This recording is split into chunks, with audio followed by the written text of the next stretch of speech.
Hi guys, sa mga gustong mahilig sa tahong dyan. Ayan, ito na yung lugar na para sa inyo. Yan, ang dami namin nakuha guys. Yan, dito lang yan sa guys, sa Chongcha Beach. Sa sa Lantaw Island. Ayan, ang lalaki ng mga tahong nila. Ayan guys, oh. As you can see. Wow. Sarap nito. Buti na lang nagdala kami ng glamigloy, ahos, sibuyas, kamatis.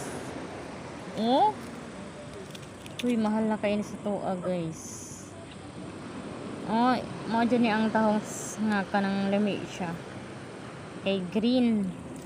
Kaya namin ako sa una, guys, dito sa lugar sa akong amo dapit. Ano siya? Sa ukay siya. Brown ang tahong dito.